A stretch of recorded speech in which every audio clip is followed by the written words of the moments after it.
Olá, boa noite. O Conselho Nacional de Justiça vai fazer levantamento para cumprir decisão do Supremo sobre descriminalização da maconha para uso pessoal. Supremo rejeita a ação do governo de Alagoas contra acordos da Braskem sobre danos por exploração de sal-gema em Maceió. STF valida acordo entre Vale e governo do Pará para a retomada de extração de níquel e cobre. Justiça transfere empresário Tiago Brenan para o presídio 2 de Tremembé, em São Paulo. A AGU e Procuradoria-Geral da Fazenda Nacional abrem adesão ao programa de regularização fiscal para atingidos pelas enchentes no Rio Grande do Sul. Justiça Eleitoral faz mais uma edição do programa Eleitor do Futuro. E ainda, servidores e magistrados do Tribunal de Justiça de Rondônia percorrem o Rio Madeira para levar serviços de cidadania para comunidades ribeirinhas. O Jornal da Justiça desta quinta-feira, 27 de junho, começa agora.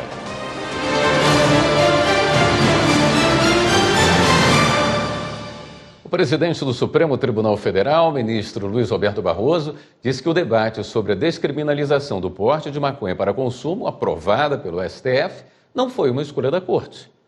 A declaração foi feita ao final da sessão de encerramento dos trabalhos do semestre nesta quarta-feira. Acompanhe na reportagem de Carolina Chaves. O ministro Luiz Roberto Barroso explicou que o julgamento foi realizado porque o STF foi provocado para decidir um recurso que questionava a condenação de um homem por porte de 3 gramas de maconha. O presidente da Corte disse que os argumentos foram constitucionais e que fazem parte da função do Supremo. Essa é tipicamente uma matéria para ser decidida pelo Supremo Tribunal Federal, porque é o Supremo Tribunal Federal que julga os recursos e os habeas corpus que chegam de pessoas que são presas pelo porte de drogas, e é preciso ter algum tipo de critério para distinguir o que deve ser tratado como porte para consumo pessoal e o que deve ser tratado como tráfico. Portanto, não é o Supremo que escolhe decidir essa matéria. Os recursos é que chegam aqui, as pessoas são presas e entram com habeas corpus aqui. O ministro destacou que a discussão no tribunal girou em torno do tratamento jurídico a ser dado ao porte de maconha para consumo pessoal e o estabelecimento de um critério para diferenciar traficantes de usuários, pois a Lei de Drogas de 2006 não estabeleceu parâmetros. Para Barroso, não houve invasão de competência com o Legislativo e a decisão da Corte estabeleceu critério a ser aplicado sem diferenciar nível social. O esforço que nós fizemos foi para acabar com a discriminação que se tem feito no Brasil, na medida em que a falta de critério permite que a autoridade policial decida se é tráfico ou se é consumo. Como os recursos chegam aqui, os habeas corpus chegam aqui, nós estabelecemos um critério objetivo que valha para todo mundo, para pobres e para ricos. E para cumprir a decisão do plenário, o STF determinou que o Conselho Nacional de Justiça faça um mutirão para rever a situação de presos por porte de maconha. Segundo o CNJ, mais de 6 mil processos suspensos também aguardavam a decisão. Os detalhes com a repórter Viviane Novaes. A Suprema Corte determinou que o Conselho Nacional de Justiça faça um levantamento dos presos por porte de maconha em todo o país. O CNJ vai promover mutirões carcerários com a Defensoria Pública para corrigir prisões que tenham sido decretadas fora dos parâmetros estabelecidos agora com a decisão do STF. O Supremo definiu que deve ser qualificado como usuário a pessoa que portar até 40 gramas ou 6 plantas fêmea de cannabis, até que o Congresso Nacional legisle sobre a quantidade. Pela tese aprovada, o porte para consumo pessoal deixa de ser uma infração penal e o usuário não tem registro na ficha de antecedentes criminais. O usuário que for flagrado com até 40 gramas ou 6 plantas receberá uma advertência sobre os efeitos da maconha e deverá comparecer a um programa ou curso educativo. Além de levar à revisão da situação dos presos, a decisão do STF vai ajudar no julgamento de mais de 6.300 processos que estavam suspensos no país, aguardando a definição. O Supremo Tribunal Federal rejeitou a ação em que o governo de Alagoas pedia a anulação de cláusulas de acordos extrajudiciais firmados entre a Braskem e o Poder Público e homologados pela Justiça Federal. Rocine Gomes. O caso se refere aos danos causados pela empresa em bairros de Maceió, nas operações de extração de sal-gema. Os acordos firmados entre a Braskem e o Ministério Público Federal, o Ministério Público de Alagoas, a Defensoria Pública da União, a Defensoria Pública de Alagoas e o município de Maceió visavam pontos como desocupação das áreas de risco, reparação dos moradores atingidos, transferência à empresa do direito sobre os terrenos afetados, responsabilização ambiental e recuperação das áreas degradadas. As alegações do governo estadual incluíam o fato de não ter participado das negociações e de ter sido dada quitação irrestrita à empresa em relação aos danos causados. A relatora, ministra Carmen Lúcia, explicou que não é cabível esse tipo de ação para questionar a homologação de acordo em processo específico, porque a ADPF não pode ser usada em substituição a recursos ou outras medidas processuais ordinárias acessíveis à parte.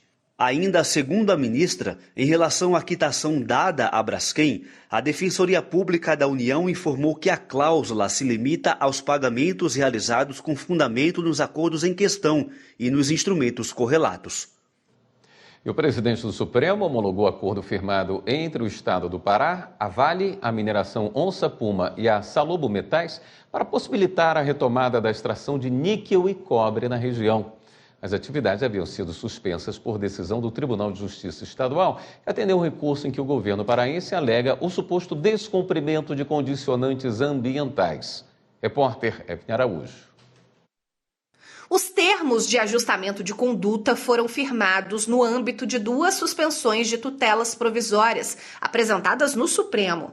No mês passado, foi realizada uma audiência de conciliação, coordenada pelo Núcleo de Solução Consensual de Conflitos da Corte. Na ocasião, o ministro Luiz Roberto Barroso verificou que a solução consensual obtida pelas partes atende às exigências constitucionais e legais necessárias. As empresas devem cumprir uma série de condicionantes, como priorizar a contratação de mão de obra local nas áreas de influência direta dos empreendimentos. Entre elas, São Félix do Xingu, Tucumã, Ourilândia do Norte, Canaã dos Carajás e Parauapebas. As mineradoras também se comprometeram a não remover pessoas em qualquer situação no entorno dos empreendimentos, sem o conhecimento prévio da Secretaria Estadual de Meio Ambiente e Sustentabilidade. Outra exigência é de que as empresas redefinam as áreas de influência do empreendimento, identifiquem consequências a partir das novas definições e elaborem um plano de controle ambiental para minimizar os danos. Caso não seja possível diminuir os impactos referentes à remoção das famílias afetadas, a Vale deverá compensar integralmente os prejuízos causados.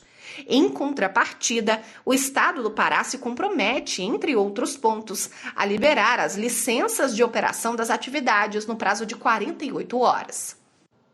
A seguir, STJ decide que OAB não pode atuar como assistente de defesa de advogado acusado de crimes no exercício da profissão.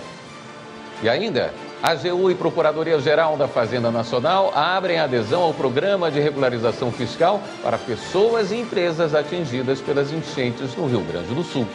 Os detalhes no próximo bloco. Até já.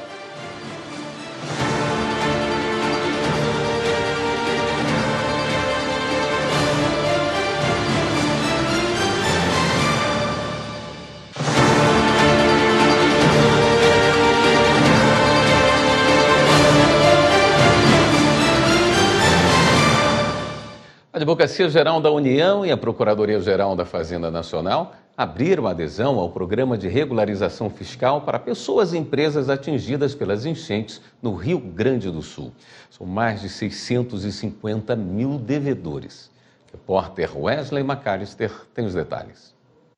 Mais um alívio para os cidadãos gaúchos afetados pela recente calamidade climática no estado. A Advocacia-Geral da União e a Procuradoria-Geral da Fazenda Nacional abriram a adesão ao Programa Emergencial de Regularização Fiscal de apoio ao Rio Grande do Sul, a transação SOS-RS.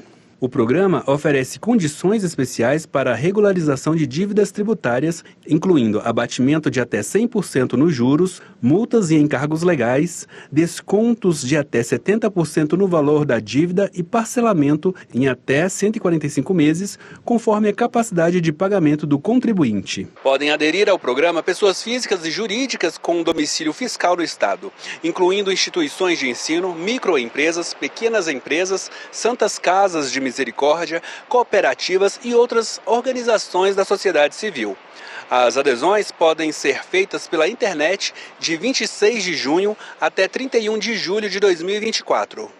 Como um gesto de reconhecimento do governo do presidente Lula, a necessidade que este povo tem de recuperar a atividade econômica, as melhores condições que nós temos, que a lei permite. No momento que o Estado do Rio Grande do Sul vive uma crise sem precedentes do ponto de vista da sua atividade econômica, as nossas empresas, as pessoas de uma forma geral muito atingidas. 95% dos municípios do estado foram atingidos por essa enchente. Uma medida que permite que 651 mil contribuintes, pessoas físicas ou jurídicas, possam aderir a um edital que oferece condições de negociação de dívidas que chegam à ordem de 170 bilhões de reais.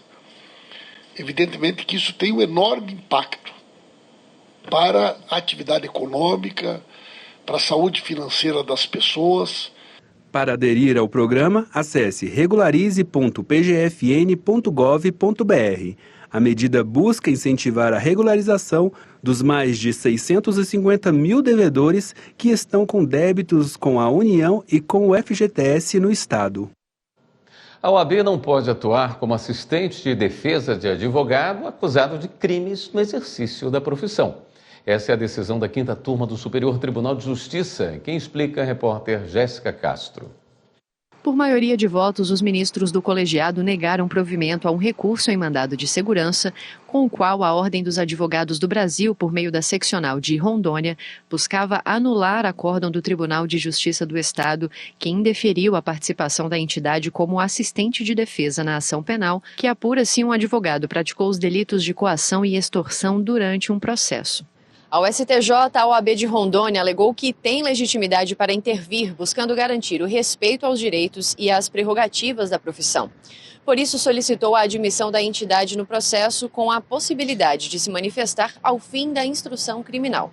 O ministro Joel Ilan Paciornik, cujo voto prevaleceu no julgamento, explicou que mesmo que se considere que a OAB de Rondônia não tenha pleiteado participação no feito como assistente de defesa, seria necessário identificar e especificar como se daria essa intervenção de terceiro no âmbito criminal, porque não há qualquer parâmetro a respeito no Código de Processo Penal. Seguindo o voto do relator, a 5ª Turma entendeu que, embora a entidade tenha pedido em liminar que fosse assegurada a sua participação apenas na audiência de instrução e julgamento, no mérito ela tem pretensões maiores, para que, por exemplo, possa atuar no processo até a decisão final. Assim, foi decidido que a seccional não pode intervir como assistente de defesa na ação penal em que um advogado é acusado de cometer crimes no exercício da função. E a 4ª Turma do STJ decidiu que é legal uma nova Assembleia de Credores quando o plano de recuperação judicial é descumprido. As informações com o repórter Bruno Silveira. Em votação unânime, os ministros deram parcial provimento ao recurso especial, reconhecendo a legitimidade da cláusula que prevê a convocação de uma nova Assembleia de Credores quando o plano de recuperação judicial é descumprido, ao invés de uma conversão imediata de falência. Para a 4ª Turma, a deliberação da Assembleia Geral é soberana sobre o conteúdo do plano e apenas o magistrado tem a competência de avaliar a regularidade dos atos com base em legislação e princípios de preservação empresarial. De acordo com os autos, o juízo de primeiro grau concedeu recuperação judicial a um grupo empresarial, mas excluiu cláusulas que considerou ilegítimas. Entre elas, a que previa a realização de nova Assembleia de Credores caso houvesse descumprimento do plano de recuperação judicial. E ainda a que dispunha sobre a abrangência da recuperação, que deveria alcançar apenas os credores sujeitos a ela, sem revogar garantias oferecidas por coobrigados. No julgamento dos recursos das recuperandas, o Tribunal de Justiça de São Paulo manteve a decisão do juízo de primeiro grau. E assim, um recurso especial foi interposto ao STJ pelas empresas. O relator ministro Antônio Carlos Ferreira ressaltou que a inserção da cláusula que possibilita nova convocação da Assembleia Geral a fim de evitar a decretação imediata da falência está inserida no âmbito da liberdade negocial dos credores e é extremamente benéfica à continuidade da empresa. Permite, segundo o ministro, a manutenção dos postos de trabalho, a circulação e geração de riquezas, bens e serviços, assim como o recolhimento de tributos. A seguir, Polícia Federal faz operação contra ex-diretores das Americanas. E também, Justiça transfere empresário Tiago Brenan para o presídio 2 de Tremembé, em São Paulo. Voltamos em instantes.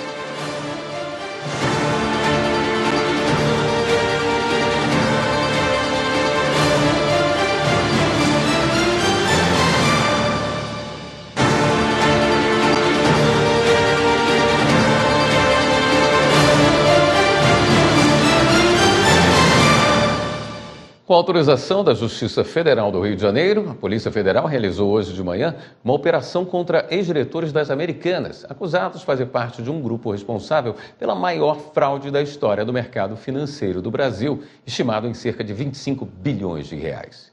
As informações com Carolina Chaves. A ação da Polícia Federal, que contou com a participação de 80 agentes, começou hoje cedo. A operação é fruto de investigação iniciada em janeiro de 2023, após a empresa ter comunicado ao mercado, por meio de fato relevante, a existência de inúmeras inconsistências contábeis e um rombo patrimonial estimado inicialmente em 20 bilhões de reais. Foram expedidos 2 mandados de prisão preventiva e 15 de busca e apreensão nas residências de ex-diretores das Americanas, no Rio de Janeiro. A Justiça Federal também determinou o sequestro de bens e valores dos investigados, que somam mais de R$500 bilhão. De acordo com a Polícia Federal, os ex-diretores praticaram fraudes contábeis na antecipação do pagamento a fornecedores por meio de empréstimos junto aos bancos. Também foram identificadas fraudes em contratos de serviços de propagandas que não existiram. Os alvos são investigados pelos crimes de manipulação de mercado, uso de informação privilegiada, associação criminosa, lavagem de dinheiro. E as penas podem chegar a 26 anos de reclusão. Como os alvos dessa operação estão fora do Brasil, as prisões ainda não foram executadas. Eles são considerados foragidos pela polícia e devem ter os nomes inseridos na lista de difusão vermelha da Interpol. Justiça determina pagamento imediato de dívida ou penhora da OSX, fundada por Ike Batista. Lei que obriga bares e restaurantes a servirem água de graça é declarada inconstitucional. Justiça transfere o empresário Tiago Brenan para o presídio 2 de Tremembé. GAECO e Polícia Federal prendem denunciados por tráfico interestadual de drogas. Vamos conferir. O Grupo de Atuação Especializada no Combate ao Crime Organizado do Ministério Público do Estado do Rio de Janeiro e a Polícia Federal cumpriram mandados de prisão e de busca e apreensão contra uma organização criminosa denunciada por tráfico interestadual de drogas, associação para o tráfico e lavagem de dinheiro. A operação foi no Rio de Janeiro, São Paulo, Minas Gerais e Santa Catarina. O líder da organização já está preso e com ele foram apreendidos veículos e relógios de luxo, dinheiro e vários celulares. A Justiça de São Paulo transferiu para a Penitenciária 2 de Tremembé o empresário Tiago Brenan, condenado em 3 processos de violência contra a mulher e com sentenças que somadas ultrapassam 20 anos de prisão. Brenan vai ficar isolado dos outros presos numa cela de cerca de 8 metros quadrados. Somente depois de 10 dias deve ter contato com os outros detentos. A penitenciária onde ele está é conhecida por abrigar presos em casos de grande repercussão, como o ex-jogador Robinho. A unidade, no modelo atual, foi criada após desativação do Carandiru. O Tribunal de Justiça de São Paulo declarou inconstitucional a lei que obriga bares e restaurantes do Estado a servirem água potável filtrada à vontade aos clientes. A decisão foi por maioria de votos. A lei havia sido sancionada pelo governador Tarcísio de Freitas em setembro de 2023 e no mesmo dia da sanção foi suspensa pela Justiça. A ação foi movida pela Confederação Nacional do Turismo. A 42ª Bracível do Rio de Janeiro determinou que a companhia OSX quite até esta sexta-feira a dívida com Porto do Açu no valor de R$25 milhões referentes a aluguéis não pagos. Caso a empresa não efetue o pagamento no prazo, vai ser feita a avaliação e penhora de bens. A OSX é uma empresa sobrevivente do ex-império do empresário Ike Batista. O Judiciário Mato-Grossense está promovendo ciclos de palestras em escolas estaduais sobre os perigos do uso de drogas ilícitas. A repórter Fernanda Fernandes acompanhou o projeto num colégio de Cuiabá. O Judiciário de Mato Grosso iniciou um ciclo de 3 palestras em escolas estaduais de Cuiabá sobre o tema Droga, Conhecer para Libertar. O objetivo é conscientizar os jovens sobre as severas consequências do envolvimento com entorpecentes.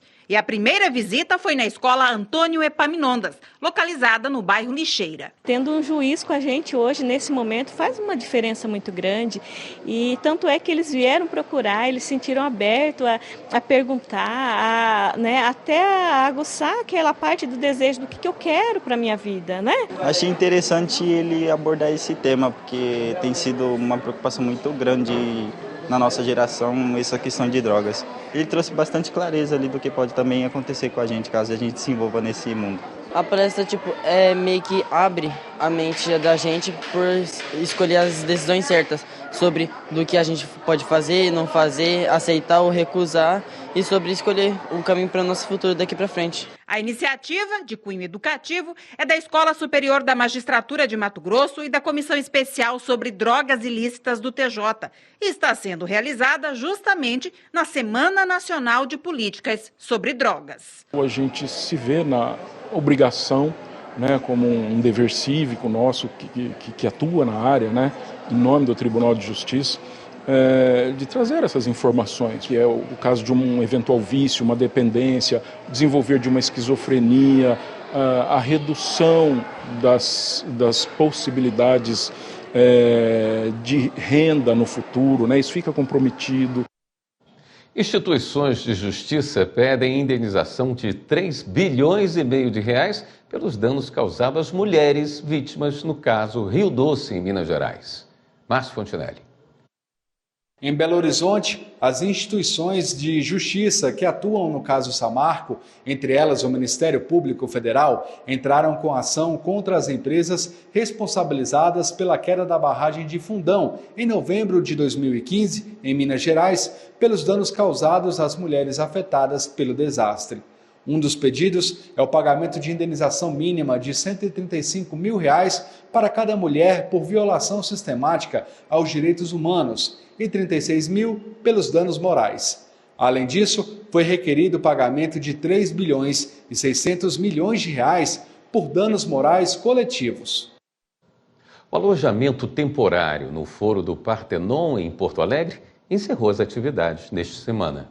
O local, que foi resultado de uma parceria entre os poderes do Estado, abrigou dezenas de mulheres com atendimento, atenção e proteção individualizada durante a calamidade pública. A reportagem é de Mauro Bercoisi. O abrigo, que funcionou no Fórum Regional do Partenon, na zona leste de Porto Alegre, foi organizado pelo Tribunal de Justiça do Rio Grande do Sul, em parceria com representantes do Ministério Público, Governo do Estado, Assembleia Legislativa, Defensoria Pública, Ministério dos Direitos Humanos e Cidadania e Prefeitura de Porto Alegre.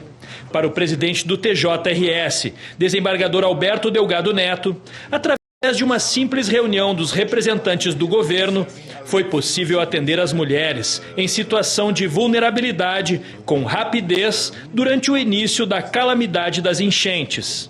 Rapidamente se movimentou, se conseguiu os colchões, se conseguiu montar um belo no abrigo.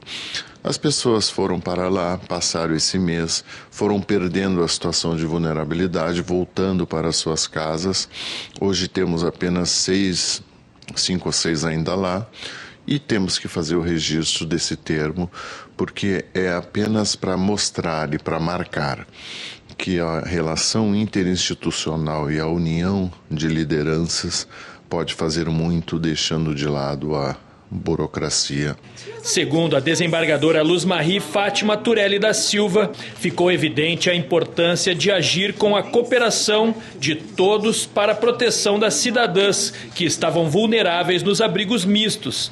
Sinal que os tempos mudaram e que nem em situações em que as pessoas que são os vulneráveis, né, necessitam do nosso apoio, do nosso socorro, nós não podemos nos pegar a formalismos, né? Os locais foram criados após denúncias de abusos sexuais nos espaços mistos, o que gerou muita preocupação nas mulheres. O prédio do Foro do Partenon foi adaptado para receber o alojamento feminino. Segundo a juíza supervisora do Foro Regional do Partenon, Anaísa Acorce Perufo, a privacidade não era possível nos espaços mistos. Nossa tarefa foi cumprida a contento, né? Essas mulheres foram recebidas, foram acolhidas, foram acolhidas nas suas necessidades físicas, nas suas necessidades materiais, receberam orientação, receberam todo o atendimento necessário. A seguir, STF julga a validade de lei estadual que impede a eleição de promotores ao cargo de Procurador-Geral de Justiça em São Paulo. E a Justiça Eleitoral fez mais uma edição do programa Eleitor do Futuro. A gente mostra no próximo bloco.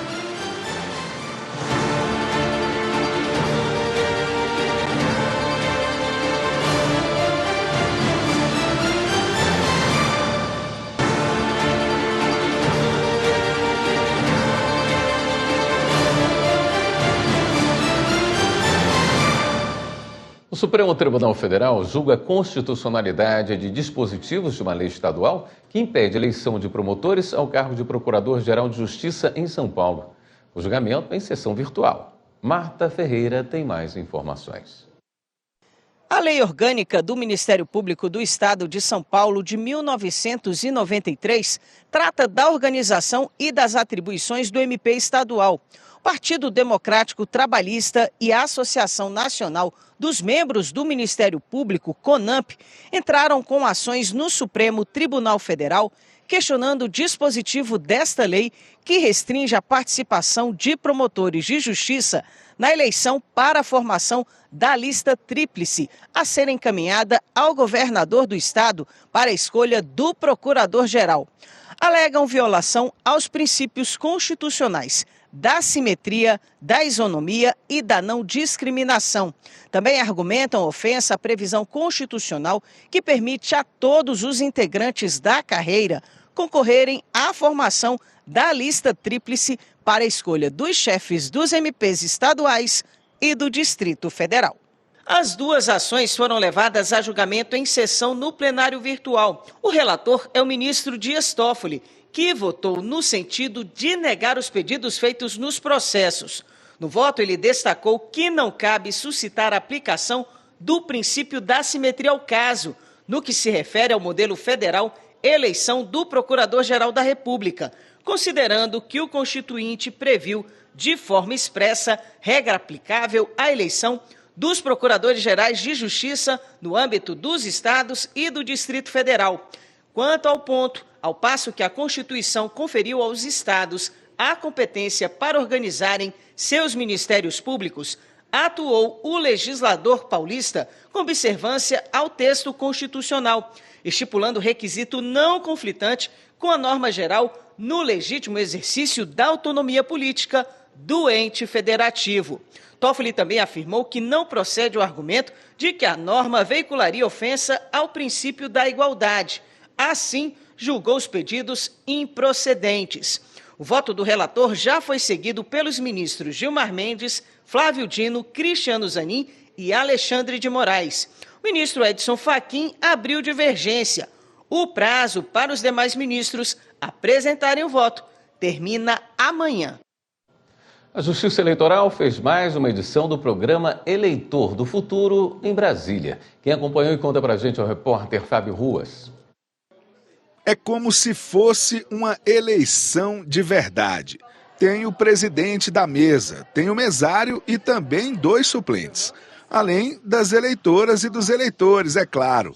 Eles se identificam e depois são liberados para votar em uma urna eletrônica de verdade, com cabine de votação e tudo. Em todo o Distrito Federal, cerca de 16 mil alunos de 55 escolas participaram do programa Eleitor do Futuro.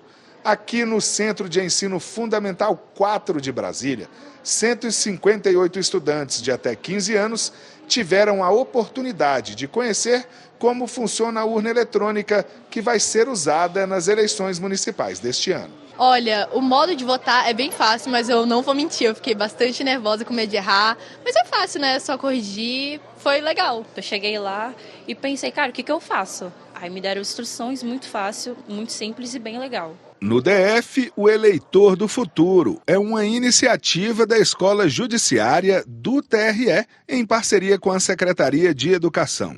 São quase 2 décadas reforçando aos estudantes a importância do voto consciente. O projeto propõe a reprodução de um processo eleitoral completo, com as 5 principais fases do processo eleitoral, né?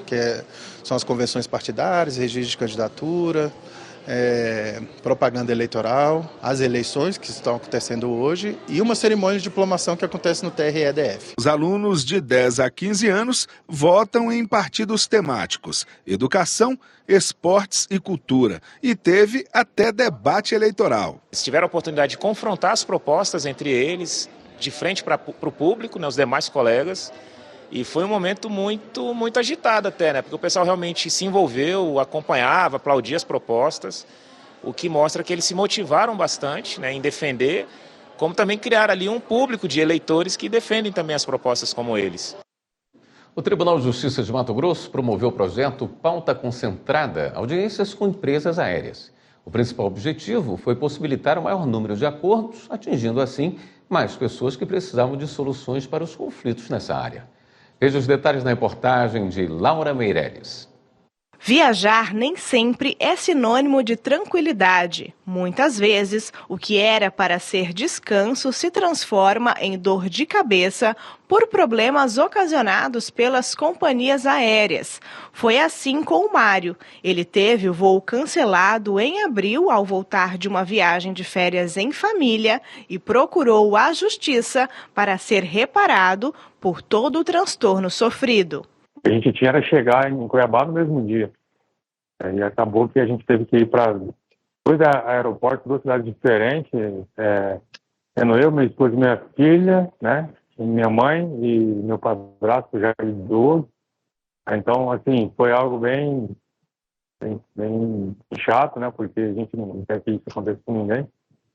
Aconteceu com a gente e a gente teve que ficar em aeroporto, no saguão. Para dar mais celeridade a esses tipos de processos, o Judiciário mato-grossense realizou uma pauta concentrada com as companhias que fazem parte da Associação Brasileira de Empresas Aéreas. Foram 326 audiências realizadas nas comarcas de Cuiabá, Várzea Grande, Sinop e Núcleo de Justiça Digital dos Juizados Especiais. A pauta concentrada ela vem para melhorar os índices de acordo, mas também para trazer mais satisfação para o jurisdicionado, que termina um processo, encerra um processo num pequeno período, porque ali com a audiência de conciliação, fazendo o acordo, já encerra o processo, então ele já fica satisfeito com a demanda dele. E é bom para o judiciário, porque também diminui processos. Em menos de 40 dias, a família de Mário participou da audiência de conciliação e chegou a um acordo com a companhia aérea. Foi bem rápido, né? Me surpreendi positivamente com isso. Eu acho que utilizar o meio online é uma oportunidade da gente resolver mais rápido essas situações que muitas das vezes, quando a gente fala em justiça, a gente pensa que, poxa, vai demorar muito. Ao menos nessa experiência minha, né, nesse caso aqui tá ok. Todas as vezes que eu tenho participado das audiências de conciliação da pauta concentrada, em 100% dos casos nós conseguimos compor acordo com os clientes. Isso é excelente, né? Até os parabéns ao Tribunal de Justiça que tem entregado aí à sociedade mato-grossense uma prestação jurisdicional de forma eficiente, eficaz. A 5ª turma do Superior Tribunal de Justiça confirmou que funcionários da Ordem dos Advogados do Brasil são equiparados a servidores públicos para fins penais. Repórter Jéssica Castro. Para o colegiado, embora a Ordem dos Advogados do Brasil não integre a administração pública, os funcionários da instituição são equiparados a servidores públicos para fins penais, conforme previsto no Código Penal. Os ministros reafirmaram o entendimento ao negar habeas corpus a um homem condenado pela participação em esquema de corrupção que buscava fraudar exames de admissão na OAB. O esquema foi investigado na Operação Passando a Limpo e, de acordo com o processo, o denunciado e outros acusados pagaram uma funcionária da OAB para obter antecipadamente as questões que seriam aplicadas no exame da ordem. O homem também teria tido um recurso administrativo provido de forma fraudulenta, o que teria garantido a aprovação dele no exame. A denúncia aponta que, para participar da fraude, os interessados teriam pago valores entre 8 e 10 mil reais. O Ministério Público Federal recorreu da sentença de 1º grau que havia condenado o réu a 3 anos e 8 meses de reclusão pelo crime de corrupção ativa. O Tribunal Regional Federal da 1ª Região acolheu o recurso e elevou a pena para 7 anos e 4 meses, além de condenar o denunciado por uso de documento falso a 3 anos e 6 meses de prisão. No habeas corpus impetrado no STJ, a defesa alegou que não estaria caracterizado o crime de corrupção ativa porque a suposta propina não teria sido paga para um funcionário público. Mas o relator, ministro Ribeiro Dantas, destacou que o Supremo Tribunal Federal já estabeleceu que a OAB é um tipo de serviço público independente e pontuou que o STJ também já reforçou, em um julgamento relacionado à mesma operação policial em 2022, o entendimento de que os funcionários da OAB são equiparados a servidores públicos para fins penais. O relator, que teve o voto seguido pela 5ª turma, enfatizou que a funcionária que recebia a suposta vantagem indevida participava diretamente da fiscalização da regularidade das emissões das carteiras profissionais de advogado, o que é uma função típica da administração pública outorgada à OAB. Ao analisar a proposta que prevê o armamento de guardas municipais no Rio de Janeiro, o Ministério Público encontrou problemas que podem trazer riscos à segurança e até desvio de função. O repórter Márcio Fontinelli tem os detalhes. Junto com o Núcleo de Direitos Humanos da Defensoria Pública do Rio de Janeiro, o Ministério Público Federal encaminhou um ofício ao presidente da Câmara Municipal, Carlos Caiado, apontando falhas na proposta que pretende modificar a lei orgânica para instituir o armamento da Guarda Municipal da cidade. Entre elas, o desvio de função, contrariando a Constituição, que determina que a instituição cuide de bens, serviços e instalações municipais e não faça o enfrentamento ao crime. O texto do projeto está em análise e a Prefeitura do Rio ainda não se manifestou sobre o posicionamento do MPF. O Tribunal Regional Federal da 1ª Região entendeu que militar temporário não tem direito à estabilidade apenas por ter prestado 10 anos de serviço no Exército. As informações com a repórter Fátima Uchoa. A Justiça Federal da 1ª Região negou o pedido de um militar temporário do Exército Brasileiro para, em razão da prestação de 10 anos de serviço, ver reconhecidos os direitos à estabilidade e a consequente promoção à graduação de cabo. A sentença de primeira instância da Justiça Federal no Amazonas reconheceu a estabilidade do militar pelo decurso de tempo, uma decisão contestada pela União junto ao TRF1, com a alegação de que o mero decurso de tempo não confere ao autor o direito à estabilidade decenal, uma vez que, por ser temporário, ele havia sido licenciado das Forças Armadas e posteriormente reintegrado por meio de decisão judicial, antes mesmo de completar os 10 anos. Ao analisar a demanda, o relator, na 1ª turma, desembargador federal Moraes da Rocha, destacou que o mero transcurso do prazo de 10 anos como militar não confere ao autor a estabilidade prevista no Estatuto dos Militares, ainda mais considerando que ele permaneceu na carreira por meio de amparo judicial. Quanto ao direito à promoção à graduação de cabo, o magistrado ressaltou que a perda da estabilidade decenal do autor já impede o exercício desse direito. A seguir, Judiciário Gaúcho faz mutirão para o Registro Civil de Indígenas do Rio Grande do Sul.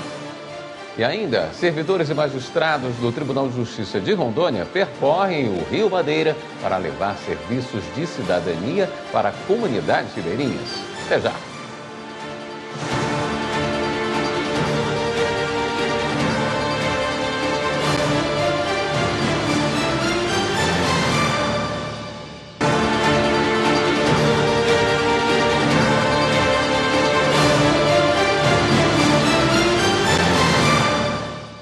O Superior Tribunal de Justiça recebe nesta semana a delegação da Suprema Corte da República Dominicana para conhecer o sistema de justiça brasileiro. A delegação, formada por juízes, conselheiros, diretores e gerentes da Suprema Corte de Justiça da República Dominicana, veio conhecer o funcionamento do STJ e entender mais sobre o processo eletrônico. O grupo foi recebido pela presidente do tribunal, ministra Maria Tereza de Assis Moura, pela ministra Nancy Andrighi e pelo secretário-geral da presidência, Carl Smith, além de servidores de diversas áreas que explicaram como são desempenhadas as atividades nos gabinetes e nos diferentes setores do STJ, destacando a importância do uso de novas tecnologias no âmbito do Poder Judiciário. Os visitantes ainda conheceram a produtividade do tribunal, a evolução da gestão interna e o impacto de todo esse trabalho na prestação jurisdicional. O Judiciário do Rio Grande do Sul fez um mutirão para o registro civil de indígenas do estado. Comunidades de 2 etnias puderam tirar documentos como certidão de nascimento e de casamento. Um grupo de 94 indígenas de 4 aldeias Caingangue e 100 indígenas da etnia Guarani do Rio Grande do Sul foi recebido nesta semana na Central Cidadania, no Shopping Total, para a atualização de documentos e ajuda para a solicitação de benefícios. Foram 34 segundas vias de certidões de nascimento ou casamento e 5 registros tardios. O jovem Vitor, de 15 anos, da aldeia de São Leopoldo, até hoje só possuía o documento RANI da FUNAI como registro. É muito importante, né, esse momento. Eu fico muito feliz de poder participar, porque o menino tem 15 anos, vai poder estudar, já tem CPF, é um cidadão, né? Eu muito feliz, eu fico até emocionada poder participar desse momento. E a questão assim de o que ele tinha até hoje, qual era o documento que ele tinha? Ele tinha o registro da FUNAI, né? Ele tinha o registro da FUNAI, que é um registro também de suma importância para poder, a gente que faz parte do registro civil, com esse registro que a gente consegue dar continuidade nos documentos oficiais dele, né? Então, é um cidadão brasileiro. Vitor. O juiz corregedor Felipe Lumertz falou sobre a importância deste atendimento especial para os indígenas. Nós verificamos que há demandas reprimidas da população. A inclusão do nome indígena no registro civil, o registro tardio de nascimento, né? A retificação administrativa do registro civil, isso tudo a gente providenciou. Daí a gente veio para pedir as informações, né, como é que a gente pode fazer para se inscrever nesses auxílios, né? A importância para eles, né, de atualizar essas documentação, né, que de alguma forma já vem se perdendo, né? Nem eu citei, né, muitos por acesso, né, ou por também não ter um entendimento, né, até inclusive falar o português, né, direito, enfim, né. É muito importante que nós podemos ver em busca dos nossos certidão de nascimento, os outros documentos, né, CPF, identidade, né, os mais documentos principais que a gente precisa para muitas vezes a gente ser beneficiado pelo governo. E muitas vezes a gente não tem esses documentos, a gente acaba ficando fora dos benefícios. Servidores e magistrados do Tribunal de Justiça de Rondônia percorreram o Rio Madeira para levar serviços de cidadania para comunidades ribeirinhas. Repórter Ana Késia Gomes acompanhou os atendimentos e traz as informações. Ele possui mais de 3.000 quilômetros de extensão. É um dos maiores do mundo. Nasce na Bolívia, percorre o Peru e o Brasil. Nesse longo percurso, o Rio Madeira banha dezenas de comunidades ribeirinhas de Porto Velho. E é navegando por ele que o barco da Justiça Rápida Itinerante leva serviços de cidadania. Em sua grandiosidade, o Rio Madeira dá vida, alimentação, sustento e caracteriza o povo ribeirinho. Mas ele também dificulta os caminhos para acessar direitos básicos. Nem todo mundo tem tempo disponível, né? Então essa é que é a dificuldade hoje em dia. E também pela localidade que a gente mora, né? Que é difícil acesso para ir para a cidade. Então isso nos trouxe hoje aqui algo rápido, prático, né? E é por isso que a chegada da Justiça Rápida Itinerante é uma notícia que vale a pena espalhar. O nosso vizinho que avisou nós, o vizinho do lado, ele avisou que ia ter o barco, né? Aproveitamos e viemos. Luiz procurou o barco da Justiça para tirar a segunda via do CPF e para pedir que os medicamentos que sua esposa precisa para o tratamento de epilepsia cheguem até o distrito de Calama, onde eles moram. Ela precisa tomar um remédio, senão ela dá o desmaio, né? E acontece da crise e ela pode até morrer. Aí a gente tem que levar para Porto Velho. Aí nós temos que fazer o pedido para aqui para ver se consegue ter os medicamentos aqui. Outro atendimento foi de seu Moisés e Dona Ana. Eles se conheceram há 11 anos enquanto trabalhavam na cozinha de um garimpo. O casal procurou o barco da Justiça para oficializar a união. Hoje que a gente está oficializando esse matrimônio, né? Mas são 11 anos de convivência. E para surpresa de todos, na época, quando a gente se conheceu, muitas pessoas apostaram negativo. Não, isso é coisinha de cozinha, 15 dias no máximo. Já são 11 anos, tá? Bem vivido, graças a Deus. Um apoiando o outro e estamos firmes, né? Que venha mais 50 pela frente. Com linguagem simples, acessível à população e ofertando serviços gratuitos, a Justiça Rápida Itinerante Fluvial percorre o Rio Madeira entre os dias 19 a 29 de junho. A ação é realizada pela Corregedoria do TJRO por meio do Núcleo Permanente de Métodos Consensuais de Solução de Conflitos, o NUPEMEC, e apoio do Centro Judiciário de Solução de Conflitos e Cidadania, o CEJUSC. E o Tribunal de Justiça faz isso por quê? Porque ele deseja que essas comunidades sejam atendidas pela Justiça em suas localidades. O Tribunal de Justiça deseja facilitar o acesso das pessoas à Justiça e a seus direitos.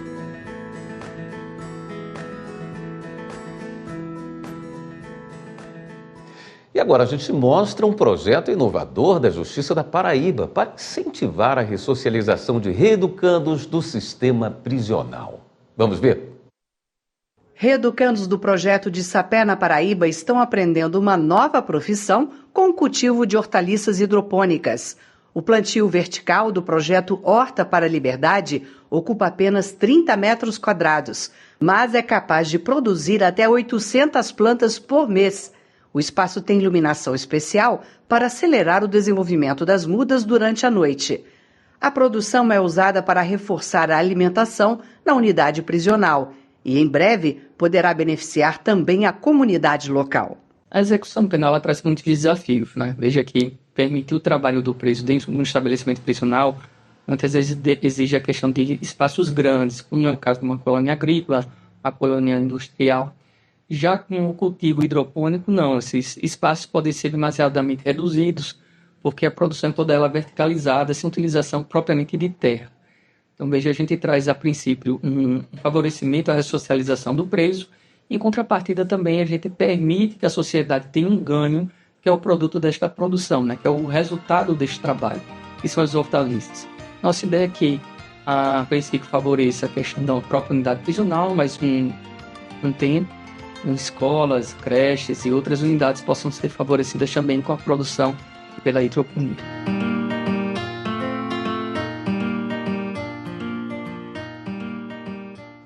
Esta edição do Jornal da Justiça fica por aqui. Na sequência, você acompanha o programa Direitos Sem Fronteiras, que na Rádio Justiça fique com a voz do Brasil. Uma ótima noite para você e amanhã.